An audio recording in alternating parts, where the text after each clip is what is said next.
porque o governo restaurou a cobrança de impostos federais sobre combustíveis que havia sido suspensa pelo governo de Jair Bolsonaro.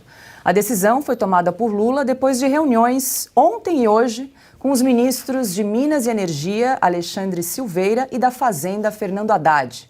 A desoneração do PIS/COFINS foi prorrogada pelo atual governo até hoje. Com a volta da cobrança de tributos, a partir de amanhã, a Petrobras anunciou a redução do preço da gasolina em 13 centavos por litro às distribuidoras. O litro passará de R$ 3,31 para R$ 3,18.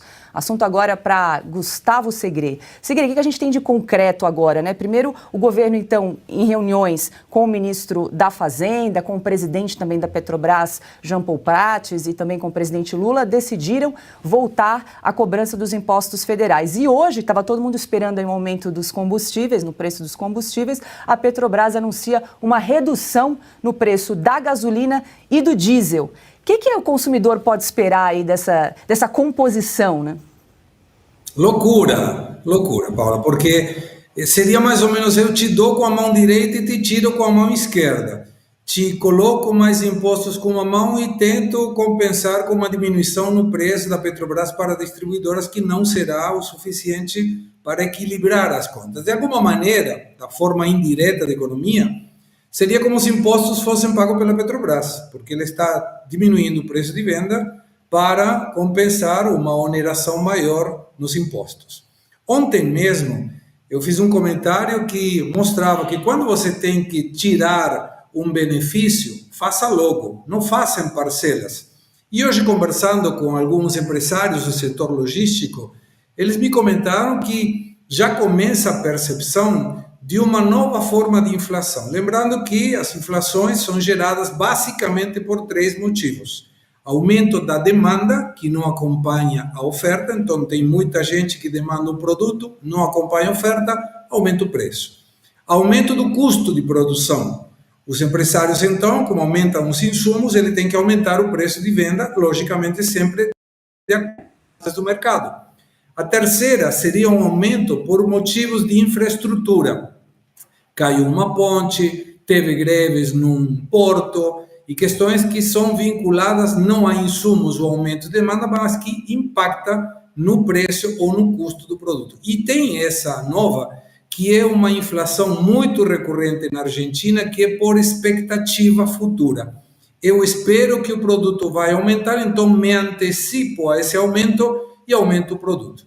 Quando você aumenta a cadeia logística, a partir do aumento do combustível, pode acontecer essa quarta visão. O empresário de logística disse: tá, como eu não sei quando vai aumentar e eu tenho que fixar o meu preço, eu já coloco o aumento agora, pelas dúvidas.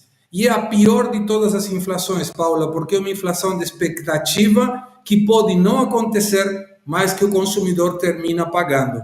Então, eu estou totalmente em desacordo com essa nova volta de impostos, simplesmente porque, como comentávamos ontem, isso obedece a um aumento da despesa pública. E como aumenta a despesa pública, alguém tem que pagar a conta. Quem? O contribuinte. Mas, por outro lado, se é para fazer, faça logo, porque senão gera essa questão de expectativa de inflação, que é uma inflação pelas dúvidas. E o ministro da Fazenda, Fernando Haddad, declarou agora há pouco que o reajuste da gasolina deve ser de 34 centavos e do etanol de 2 centavos.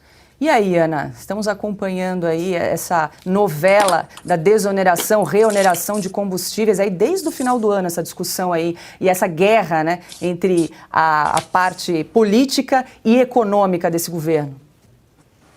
Bom, o chat já está pedindo, então vamos lá, ó. Aqui. Difícil, né? Porque o que nós sentimos, Paula, é que é o governo cara e coroa, né? Joga a moedinha para cima. Se der cara, a gente faz isso. Se der coroa, a gente faz aquilo. Não tem absolutamente nenhum rigor técnico na pasta mais importante que nós temos hoje, uma pasta, aliás, que foi entregue com uma herança bendita, pelo ministro Paulo Guedes e nós não temos absolutamente nenhuma vertente técnica. Vamos lá ver o que vai dar. O Haddad fala uma coisa, o Lula quer outra, aí o Haddad faz, né? Não à toa ele tem um apelido de poste, porque é apenas o que ele significa nesse governo petista, desgoverno, perdão, ele é um poste, porque ele não segue nenhuma regra básica de economia. E isso que o Segredo tocou, esse aumento da despesa pública, eles parecem que o brasileiro não vai perceber isso. A máquina também sendo, de uma maneira aumentada à luz do dia, 24 para 37 ministérios, né? Aqueles milhares de penduricalhos aí em secretarias, e eles esperam que o mercado vai se acalmar, o rombo, né? A PEC do rombo, já no ano passado. Então, a sensação é essa, Paula, que é um desgoverno de cara e coroa. Vamos acordar hoje, vamos ver o que estão falando as redes sociais, se estão reclamando, se não estão, e aí a gente vê o que a gente fala. Eles estão há 2 meses no governo e é inacreditável como eles estão batendo cabeça de uma maneira quase infantil. Quase infantil. Isso só mostra que eles não tinham projeto nenhum para o Brasil. Nenhum. O projeto deles era: vamos entrar no poder, entrar não, voltar à cena do crime e depois a gente vê o que a gente faz.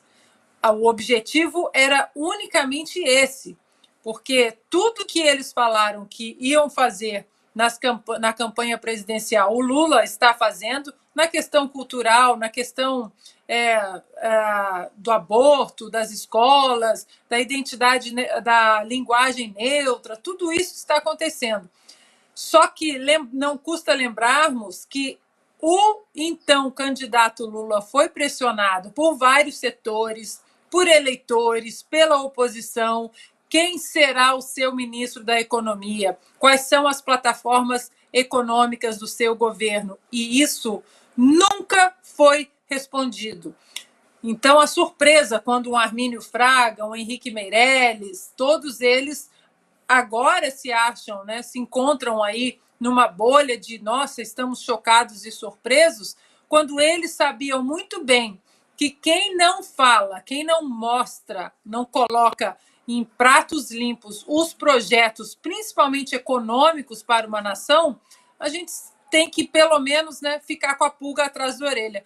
E agora, 2 meses dentro já, né, desse desgoverno, e parece que as coisas vão piorar ainda mais. A carreta furacão está totalmente sem freio. E aí, Augusto? O governo parece perdido aí, né? Olha, eles achavam, os que apoiaram o Lula, eles apoiaram baseados numa fantasia segundo a qual o Lula, por ter governado o Brasil durante 8 anos, saberia o que fazer. Lula não entende nada de economia.